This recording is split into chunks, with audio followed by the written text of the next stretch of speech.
Hey everyone, what's going on? My name's Andy. My channel's Finding Value. And if you guys are interested in joining the awesomest channel of finance, click subscribe. Love to have you in our community. We mainly talk about commodities. If you guys like gold, silver, copper, platinum, energy sector, oil, uranium, we talk about all that stuff. I even go over sometimes Bitcoin, some cryptos, and some other stuff. Just for charting purposes. It's kind of fun to watch those volatile things. In this update, I want to talk about ratios, and ratio is relative value. I'm going to give an update, show you how the ratios are interacting with each other, see if there's any uptrends, downtrends, what it's doing, if we're seeing any chart break patterns, what's expensive, what's cheap. And this is really the only way that I know of how to value something, because everything is relative. You can't price it in dollars because dollars, we don't know the actual value, and we don't know how dollars are being distributed out in the system amongst assets. And if you want to go into the cheapest asset, it's relative against other assets. So this is what tells us relative value. And relative value is everything in this game, because the whole point of investing is to invest in something that's undervalued that can purchase something else in a greater quantity. That's the whole purchasing power game. So let's jump into it. I call this a ratio update. Now I'm going to start with a non-ratio. This is the real interest rate. And real interest rates is the blue line is the real interest rate. Red line's inflation, black line is, I'm trying to remember, red line's inflation, black line is the interest rate. And blue is the real interest rate. So when the real interest rate is negative, like this, that is positive for precious metals whenever it's declining. I have no idea. They're probably manipulating precious metals at this point, but we have gone at a greater rate negative yield. This should be absolute fire for gold and silver. That is the conditions that are created. We should be seeing gold and silver move higher, and platinum. We are not seeing that, but the conditions are there where it is ripe for it to go higher. Now here's Nasdaq to the S&P 500 ratio. Nasdaq is in bubble land. It is super expensive because remember, S&P 500 ratio, the S&P 500 is super expensive to everything. So if the S&P 500 is expensive and Nasdaq is expensive to the S&P 500, I would go out on a limb and say that Nasdaq is the most overvalued sector in the entire world right now. At this point right now, it is the most overvalued against any other asset. The stocks to real estate, this is S&P 500 to home price, never been more overvalued in relationship to real estate. So stocks, the S&P 500 index has never been more overvalued to real estate. What does that make the Nasdaq? That makes the Nasdaq at a ridiculous price.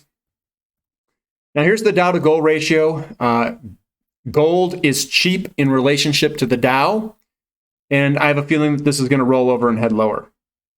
So we're at 20 roughly, and that is a very expensive ratio over time. We are at a 20, which makes it the same bubble-ish back in the mid-60s. It's greater than the 1929 top. And the only thing that's been higher is the dot-com bubble. Here's the copper to gold ratio. This one here is looking fantastic for copper. It means that the economy is using more copper. I'm going to throw in a trend line here. And what I'm seeing is that is the trend line right there.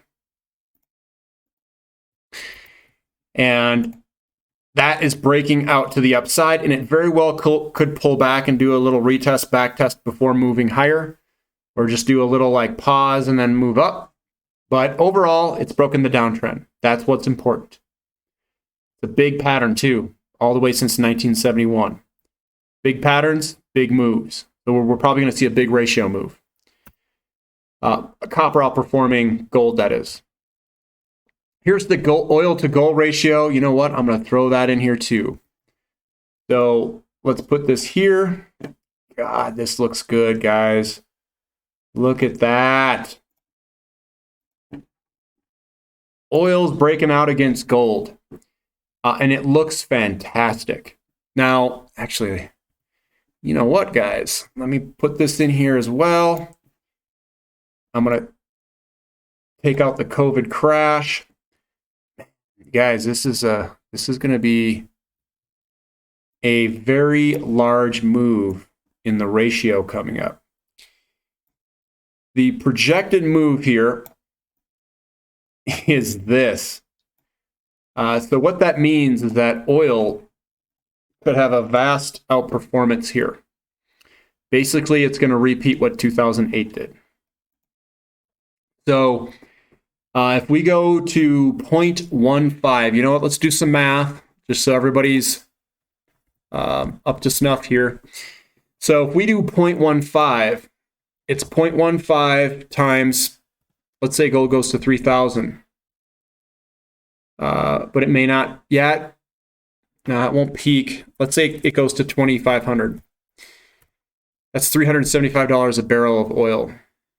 That's what it would be if oil was that price. If gold goes to 2,500 and we go to a 0.15 ratio, oil will be $375 a barrel. That's just the basic math and the repeat of history. If it were to do that, I don't know if it's going to do that, but it very well could. And maybe gold doesn't. Well, it has a good likelihood of going to 2,500. Here's the gold to silver ratio. It is coming back down from a ridiculous bottom in silver, and we're moving back down, which means silver's outperforming gold. And we broke this uptrend line, so that's good. Here's the stocks to commodities ratio. This is the S&P 500 to producer price index. It says that we are still kind of in a deflationary period. That's when stocks outperform. And I think inflation is going to come very soon, which is going to be one of these red periods where commodities will outperform stocks. Now, if you were to look at this chart here, what you can do is you can kind of tie in these tops here. Something like this. And then the bottom is here. So it was kind of going in this little channel line here. What I'm proposing is stocks are in such a bubble that they came up, and I think there's a possibility it could run all the way down and even overcorrect out of this bottom channel line possibly, where they come back down in an inflationary period. I think that we are pushing everything we can to push this into a bubble. And I think this is all going to correct into this lower channel here at some point. And this is the XAU to gold ratio. This guy here, again, I'm going to throw in. I'm just seeing this right here. And look where we're at, guys. Look at that. Look at that. We're right there, ready to break. This thing looks beautiful, guys. And what that means is that gold and silver mining companies should outperform gold itself. It means that we're going to be in a bull market. That's what the ratios are telling us. That's kind of my opinion here. Again, I'm looking at this from the commodity bull perspective. I think in the short term, the miners could pull back a little bit more before moving up. But overall, I'm in them. I'm just sitting in them. I think the breaking of this ratio, the downtrend, I think we're going to reverse higher with time. Just got to be patient. And this might take 5-10 years. But a lot of money can be made. This is big money. This isn't small money. This is big money. And what I like to do is I like to spread my money out. Spread it out, get some energy, get some copper, get some tin, get some silver, platinum, all these things, get some gold and silver mining companies. Obviously, get all the mining companies or the other stuff or royalty companies, whatever you want. Spread it out because some they'll outperform in the short term to midterm. Other ones will underperform and then they'll swap over time. And it'll kind of even out the portfolio. It'll even out the gains and even out the volatility.